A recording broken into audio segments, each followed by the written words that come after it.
Who are the most unpredictable teams in college football this year? Because I think Texas A&M's one of them. The Mike Elko impact could be the kind of impact that for a top 15 JP poll team puts them in the playoff. Texas A&M could do that. At their best this year, Connor Wigman's all the way back from the injury. The defensive front can control games. The talent that you should know is there shows its face, and then there's all of a sudden organization and accountability injected into the program.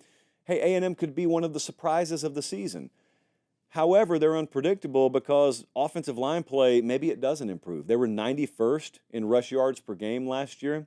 Maybe they don't have the quality depth that they need quite yet. Maybe there's a learning curve. Hey, maybe some of these guys that got away with things in the prior administration and don't get away with in this current administration, maybe there's toxicity. That's not anything I'm hearing. I'm just saying we've seen it happen before. And in a year of transition, you could have that kind of variability or volatility even. So I think Texas A&M, you don't necessarily find out anything. Oh, wait, you do, because they play Notre Dame in week 1. Huge game. One of the biggest games of the week in week 1 is Notre Dame at Texas A&M. Hat tip both of you for scheduling the game. Hat tip Notre Dame especially for being willing to go on the road, which they've been willing to do for a long time. But I want to acknowledge it year over year when they continue to do it because my inbox is going to fill up with people saying Notre Dame doesn't play anybody. Nebraska? Nebraska is a very unpredictable team. Nebraska, on one hand, could take advantage of a favorable schedule. It's been a while since they were even above 500. Colin is showing you right now a slider graphic there. 3 wins, 4 wins, 5 wins. I guess you could say they've trended up over the past 3 years. If one of you sick people want to call 3 to 4 to 5 trending up. But this year feels different. This year, I've got Dylan Raiola, 5-star quarterback coming in. I've got a rock-solid defense. I got a rock-solid defensive coaching staff. My over-under win total, hey, it's 7.5. So we could hit the under and still go 500. But they also, if they get good quarterback play, and if they do take care of business in these games that, frankly, they'll be favored in, they could be a dark horse playoff contender. I don't think it's totally responsible to predict that. But on the high end, if you were to go best case scenario, there are scenarios out there out of a random 100 scenario sampling where Nebraska is a dark horse playoff contender. I mean, they're not going to probably go to Ohio State and win, but outside of that, they can win every game on the schedule here. However, they could still be really bad in one-possession games too. A true freshman coming in, it's a very dicey proposition to be leaning on that. So maybe Dylan Raiola just plays like a normal human, and he has his ups and downs, and there's inconsistency. Decision-making week to week is very, very erratic, and you win some that you should win, and maybe one you shouldn't win, then you drop a couple you should win. The offense is inconsistent, and it was bad last year, and there they are, 6-6, even 7-5. Given the expectation bubble out there, I think would be disappointing. So that is a very unpredictable team. I think Kansas is an unpredictable team. That's the first hiccup of the show. Because Jalen Daniels' health is in question. Now, if he shines, then Kansas is a Big 12 championship contender. And they may be able to withstand lower returning production rate. This time last year, we were talking to you, and I was sitting here, and I probably said a million times, Kansas is number 1 in the country in returning production. It wasn't a lie. They were. They're not this year. So if they don't have that quarterback play, it could be a longer year than anticipated. If they do, then that's the kind of guy, Jalen Daniels, healthy, is the kind of guy who elevates names of guys that you don't know yet. However, maybe Kansas can't just blindly reload. Maybe this is not a program like a Georgia or like a Florida State where even though you don't know the names, we just blindly count on them. Maybe the line of scrimmage does suffer. Maybe they feel the loss of Andy Koldenicki, who was the offensive coordinator, who's now at Penn State. Can't just overlook that stuff for a major program. You especially can't overlook that sort of thing for Kansas. And that's no knock on them. It's just historically Kansas football sitting here at over under 8.5 wins with those kinds of questions is probably the biggest testament to the quality of a head coach that you've ever seen. I mean, Lance Leipold, stud. Kansas with questions and an over-under win total of 8.5 is amazing. Next up, SMU. Yes, the Fighting Rets, which sounds better than the Fighting Lashleys. No, it doesn't. The Fighting Lashleys. Preston Stone may not miss a beat. That's their quarterback out there. They went 11-3 last year.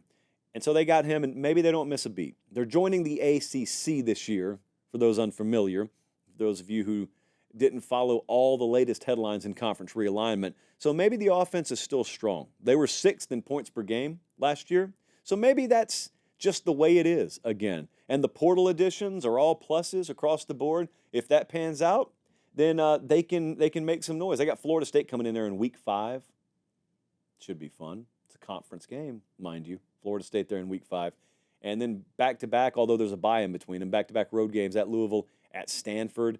There's a very, very roller coastery type feel to SMU's schedule because they've got FSU in week 5. I don't know if there's a bye week in there. There may be. But this is their 5th game. And then you look the rest of the way and you say, wait, where's the next really big one? Well, at Louisville, the next week is the next biggest one. Because after that, it's Stanford, Duke, Pitt, BC, Virginia, Cal. And I'm just saying, it's normally tough to ramp up from the G5 to the power whatever level. SMU's roster is a little bit different. SMU is not going to have the best roster on the field when they play Florida State. There's not going to be an insurmountable Grand Canyon gap between the two. They're a little different caliber roster than your typical G5 jump-up project. And secondly, that's a workable schedule. So, yeah, you could find yourself saying SMU more than you thought you would in November this year, but there's the downside. That's what makes them unpredictable. The downside is the step up in competition may bite them.